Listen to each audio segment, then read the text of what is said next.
জাতীয় স্মৃতিসৌধ বাংলাদেশের স্বাধীনতা যুদ্ধে নিহত মুক্তিযোদ্ধা ও নিহত বেসামরিক বাঙালি ও অবাঙালিদের স্মৃতির উদ্দেশ্যে নিবেদিত একটি স্মৃতি স্থাপনা।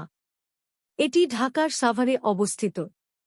স্মৃতিসৌধের ৭টি স্তম্ভ রয়েছে যা বাংলাদেশের মুক্তি সংগ্রামের প্রধান ৭টি আন্দোলনের নিদর্শন বহন করে। এর নকশা প্রণয়ন করেন স্থপতি সৈয়দ মাইনুল হোসেন। এখানে মুক্তিযুদ্ধে নিহতদের ১০টি গণকবর রয়েছে। বিদেশি সরকার প্রধানরা সরকারিভাবে বাংলাদেশ সফরে এলে স্মৃতিসৌধে শ্রদ্ধা নিবেদন রাষ্ট্রীয় নীতির অন্তর্ভুক্ত।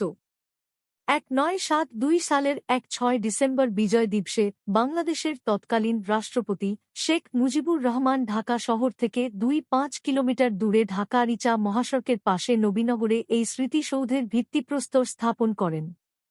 ১৯৭৮ খ্রিস্টাব্দে রাষ্ট্রপতি জিয়াউর রহমান স্মৃতিসৌধটি নির্মাণের উদ্যোগ গ্রহণ করেন এবং নকশা আহ্বান করা হয়। ১৯৭৮ জুন মাসে প্রাপ্ত ৫-৭টি নকশার মধ্যে সৈয়দ মাইনুল হোসেন প্রণীত নকশাটি গৃহীত হয়।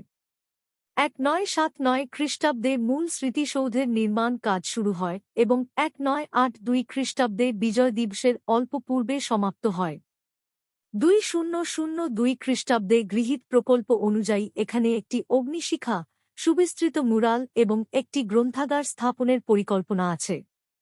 বাংলাদেশ সফরকারী বিদেশি রাষ্ট্রপ্রধানগণ নিজ হাতে এখানে স্মারক বৃক্ষরোপণ করে থাকেন। স্মৃতিসৌধের মিনার ব্যতীত প্রকল্পটির মহাপরিকল্পনা ও নৈসর্গিক পরিকল্পনা সহ অন্য সকল নির্মাণ কাজের স্থাপত্য নকশা প্রণয়ন করে গণপ্রজাতন্ত্রী বাংলাদেশ সরকারের স্থাপত্য অধিদপ্তর। নির্মাণ কাজের গোড়াপত্তন হয় ১৯৭২ খ্রিস্টাব্দের জুলাই মাসে এবং শেষ হয় ১৯৮৮ খ্রিস্টাব্দের মাসে।